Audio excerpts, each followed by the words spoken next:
Hi guys, welcome to விஷோ info. தேங்காய் பொடி ரெசிபி எப்படி செய்கிறதுன்னு பார்க்கலாங்க. வீடியோக்குள்ளே போகிறதுக்கு முன்னாடி நீங்கள் இன்னும் நம்ம சேனலை சப்ஸ்கிரைப் பண்ணனா சப்ஸ்கிரைப் பண்ணுங்கள். அப்படியே பக்கத்தில் இருக்கிற பெல் ஐக்கானை கிளிக் பண்ணுங்கள்.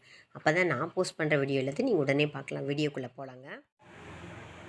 தேங்காய் பொடி செய்ய தேவையான பொருட்கள்லாம் பார்க்கலாங்க.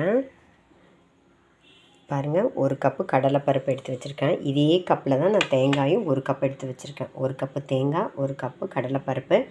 இந்த ரெசிபிக்கு தேவையான உப்பு, இந்த ரெசிபிக்கு தேவையான புளி. இது என்ன அளவுன்னு கேட்டிங்கன்னா,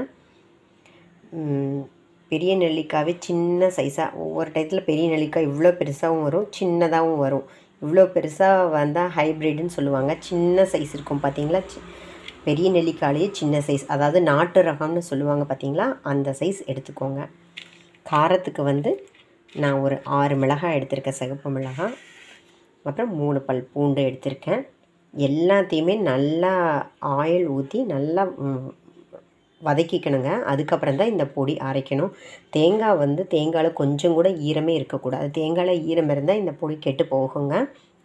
அதனால் ஓரளவுக்கு கோல்டு கலரை நல்லா வறுத்துக்கணும். பருப்புமே ஓரளவுக்கு நல்லா பிளாக் ஆகாமல் கிட்டத்தட்ட தேங்காயும் இந்த பருப்பும் இந்த கலரில் நம்ம வறுத்துக்கணும். கோல்டன் ரெட்டுன்னு சொல்லுவாங்க பார்த்தீங்களா, அந்த மாதிரி வறுத்துக்கணும்.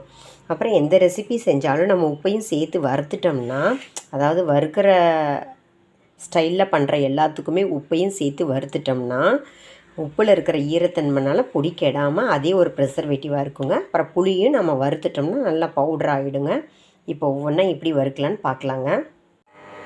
இந்த தேங்காயை அப்படியே நம்ம வறுக்காமல் இதை நல்லா துருவிட்டு வறுத்துட்டோம்னா ஈஸியாக இருக்குங்க. இப்போ துருவிட்டு பார்க்கலாங்க. பாருங்கள், துருவின தேங்காயை இப்போ நான் ஒரு ட்ரை பேனில் போட்டு நல்லா வதக்கிக்க போகிறேங்க. இதுக்கு எதுவும் ஆயில் ஊற்ற வேண்டியது இல்லைங்க. ஏன்னு கேட்டிங்கன்னா, தேங்காய் அரைக்கும் போதும் சரி, தேங்காய் இந்த மாதிரி வதக்கும் போதும் சரி, ஒரு விதமான ஆயில் வரும் இல்லைங்களா, அதே இதுக்கு போதும். நல்லா சிம்மில் வச்சு நல்லா கிளறணுங்க. ஒரு 5 மினிட்ஸுக்கு மேலே நல்லா கிளறினதுக்கப்புறம் பார்க்கலாங்க. நல்லா கோல்டன் ரெட்டாக வரணும். அந்த மாதிரி வந்தால் தான் நம்ம பொடி சூப்பராக செம்ம டேஸ்ட்டாக இருக்கிறது மட்டும் இல்லாமல் எவ்வளவு மாதம், ஒரு 3 மாதம் 6 மாதம் வச்சுருந்தாலும் கெடாமல் இருக்குங்க. அந்தளவுக்கு யாரும் வச்சுருக்க போகிறதில்ல. எல்லாம் கம்மி குவான்டிட்டி தான் இப்போ செய்கிறாங்க. இருந்தாலும் தவறி நம்ம வீட்டில் அப்படியே ஸ்டோர் ஆகிடுச்சு அப்படின்னா அது கெடாமல் இருக்கணும் பார்த்தீங்களா. அதுக்காக நம்ம பக்குவமாக செஞ்சு வச்சுக்கணுங்க. இது ஓரளவுக்கு வதக்குனதுக்கப்புறம் பார்க்கலாங்க. பாருங்கள், நம்ம போட்டால் தேங்காய் பிளாக் ஆகாமல் இந்தளவுக்கு நல்லா வதக்கி எடுத்துக்கணுங்க. தேங்காய் பீஸ் ஒவ்வொன்றும் பெருசாக இருக்குது. அது இன்னொரு தடவை அரைக்க தான் போகிறோம். அதில் நல்லா சரியாயிடுங்க. இது ஒரு பிளேட்டுக்கு மாற்றிக்கலாங்க. பாருங்கள், நல்லா வதக்கின தேங்காவை ஒரு பிளேட்டில் கொட்டியிருக்கேங்க. இது நல்லா ஆறட்டுங்க. அதுக்குள்ளே நம்ம மிச்ச பருப்பு, பூண்டு, உப்பு, மிளகாய், புளி எல்லாத்தையும் நல்லா வறுத்துக்கலாங்க. இது அது வரைக்கும் ஆறிட்டுருக்கட்டுங்க. பாருங்கள், அதே பேனை ஹீட் பண்ணி 1 டீஸ்பூன் ஆயில் ஊற்றி வச்சுருக்கேங்க. கடலை எண்ணெய், உங்களுக்கு நல்லெண்ணெய் தான் பிடிக்கணும், அதில் கூட செஞ்சுக்கலாம். நான் மேக்ஸிமம் கடலை எண்ணெய்லாம் செஞ்சால் டேஸ்ட்டாக இருக்குங்க. இதில் நம்ம எடுத்து வச்சுருக்கிற பருப்பை போட்டு ஃபஸ்ட்டு நல்லா வறுத்துக்கலாங்க. நல்லா கோல்டன் ரெட்டாக வர்ற வரைக்கும் வறுத்துக்கலாம். எப்போவுமே பொடி வெரைட்டிஸ் எல்லாம் செய்யும்போது பருப்பெல்லாம் நல்லா வறுத்தாதாங்க நம்மளோட பொடி செம்ம டேஸ்ட்டாக இருக்கும். அவசரப்பட்டு எடுத்துட்டோம்னா பொடி கெட்டு போகிறது மட்டும் இல்லாமல் டேஸ்ட்டாக இருக்காதுங்க. இப்போ ஒரே இதில் 2 பேர் பொடி செஞ்சு எடுத்துகிட்டு வராங்கன்னு வச்சுக்கோங்க. அவங்க பொடி டேஸ்ட்டாக இருக்குது, நம்ம பொடி டேஸ்ட்டாக இல்லை. அப்புறம் அவங்களது நல்லா வாசனையாக இருக்குது. நம்மளோட பொடி ஏன் வாசனையாக இல்லைன்னு கேட்டிங்கன்னா, வறுக்கிறதுல தாங்க விஷயம் இருக்குது. நல்லா வறுத்துக்கணுங்க. சரி, இது நல்லா கோல்டன் ரெட்டாக வர்ற வரைக்கும் வறுத்துட்டு பார்க்கலாங்க.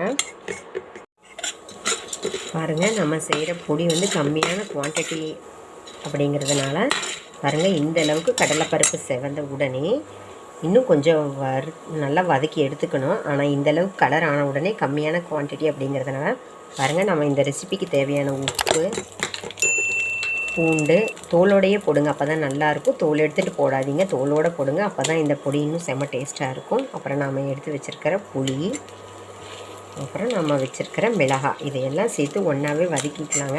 ஆக்சுவலாக தனித்தனியாக தான் நம்ம நல்லா வதக்கிக்கணும். இது கம்மியான குவான்டிட்டி அப்படிங்கிறதுனால கடலைப்பருப்பு இந்தளவுக்கு செவந்த உடனே நம்ம வறுத்தா போதுங்க. இன்னும் ஒரு நல்லா கொஞ்சம் கோல்டு கலரில் பருப்பு கலர் சேஞ்ச் ஆகிற வரைக்கும் வதக்கிட்டு பார்க்கலாங்க. பாருங்கள், கடலைப்பருப்பு இந்த அளவுக்கு சூப்பராக கோல்டன் ரெட்டாக செவக்கணுங்க. அப்புறம் பூண்டில் இருக்கிற ஈரப்பதம், உப்பு, புளி இதில் இருக்கிற ஈரப்பதமெல்லாம் போக நல்லா ரோஸ்ட்டாக வறுத்தாச்சுங்க. இப்போ இதை நல்லா ஆறட்டுங்க, அதுக்கப்புறம் அரைக்கலாங்க.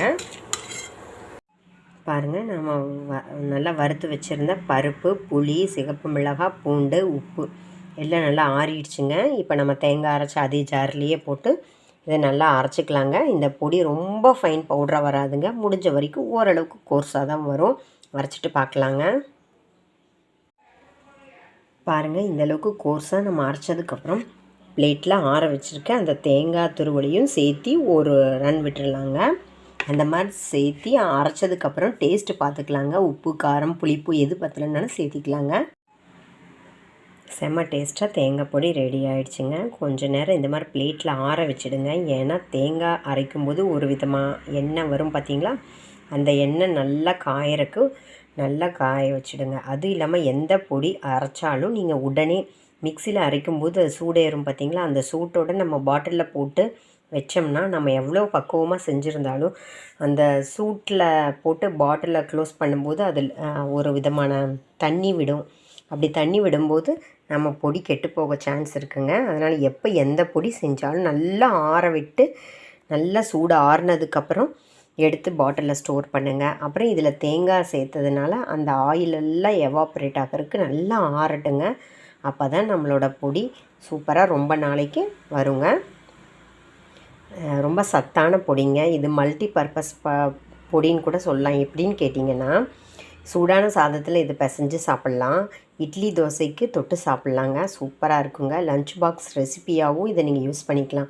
குழந்தைங்களுக்கு ஏதாவது பொடியெல்லாம் நம்ம சாதத்தில் மிக்ஸ் பண்ணி கொடுப்போம் பார்த்திங்களா, அந்த லஞ்ச் பாக்ஸ் ரெசிபிக்கு கூட இது ரொம்ப ஆப்டாக இருக்குங்க. ட்ராவலுக்கு நம்ம இட்லி தோசை எடுத்துகிட்டு போகும்போது சட்னி, சாம்பார் ஏதாவது பண்ண முடியலன்னா அதுக்கு ஏதாவது ஒரு பொடி யூஸ் பண்ண பார்த்திங்களா, அதுக்கு பதில் இதை நம்ம போட்டு சாப்பிட்லாம். பொடி தோசை மாதிரியும் தோசை ஊற்றிட்டு அதுக்கு மேலே பொடி ஸ்ப்ரெட் பண்ணி சாப்பிட்லாங்க. இது தென்காசி ஸ்பெஷலுங்க. அங்கே தென்காசிக்கு நீங்கள் போனீங்கன்னா ஹோட்டல்ஸில் பெரும்பாலும் வீட்டில் இந்த பொடி ரெடியாக வச்சுருப்பாங்க. ஈரோடு, கரூர், கோயம்புத்தூர் அப்படி ஒவ்வொரு ஊருக்கும் ஒவ்வொரு ஸ்பெஷலாக சொல்கிற மாதிரி தென்காசியில் இந்த பொடி ரொம்ப ஃபேமஸானதுங்க. ட்ரை பண்ணி பாருங்கள். தேங்காய் பொடி எல்லோரும் செய்கிறது தான். ஒரு சின்ன சின்ன சாமானம் கூட்டுறதுனால குறைக்கிறதுனால செய்கிற பொடி டேஸ்ட்டு மாறுதுங்க. நல்லா வதக்கிட்டு செஞ்சிங்கன்னா, நல்லா வறுத்துட்டு செஞ்சிங்கன்னா நம்மளோட பொடியோட டேஸ்ட் மட்டும் இல்லைங்க, டெக்ஸ்சர் மட்டும் இல்லைங்க, ரொம்ப நாளைக்கு கெடாமல் சூப்பராக இருக்குங்க. நான் சேர்த்த காரம், புளிப்பு, உப்பு எல்லாமே கரெக்டாக இருக்குங்க. செக் பண்ணிக்கோங்க. செக் பண்ணிவிட்டு பத்தலைன்னா அப்படியே அந்த உப்பு காரமெல்லாம் போட்டுட்டு மறுபடியும் மிக்ஸியில் ஒரு ரன் விட்டிங்கன்னா அது நல்லா ஈவனாக மிக்ஸ் ஆகிடுங்க. அதுக்கப்புறம் ஆற வச்சு நீங்கள் பாட்டிலில் ஸ்டோர் பண்ணிக்கோங்க. ரொம்ப நாளைக்கு நல்லாயிருக்கும். ஆனால் பதமாக பக்குவமாக செய்யுங்க. பாருங்கள், அந்த சின்ன கப்பு, இந்த சின்ன கப்பில் செஞ்சதுக்கு இந்தளவுக்கு பொடி வந்திருக்கு. யார் எந்த ரெசிபி சொன்னாலும், எந்த வீடியோ நம்ம பார்த்து செஞ்சாலும், இல்லை நமக்கு தெரிஞ்சவங்க சொல்லி நம்ம செஞ்சாலும் கொஞ்சமாக கம்மி குவான்டிட்டிலேயே செய்யுங்க. ஏன்னா நம்ம வீட்டில் இருக்கிறவங்களுக்கெல்லாம் இந்த டேஸ்ட் பிடிக்கணும் இல்லையா, அதனால் ரொம்ப கம்மியாக செஞ்சு பாருங்கள். பிடிச்சிருந்ததுன்னா நெக்ஸ்ட் டைம் ஜாஸ்தியாக அதோட டபுள் குவான்டிட்டி செஞ்சு பாருங்கள். என்னங்க, இந்த ரெசிபி உங்களுக்கு பிடிச்சிருந்தா லைக் பண்ணுங்கள், ஷேர் பண்ணுங்கள், கமெண்ட் பண்ணுங்கள், ஞாபகமாக சப்ஸ்கிரைப் பண்ணுங்கள். ஓகே, பாய்.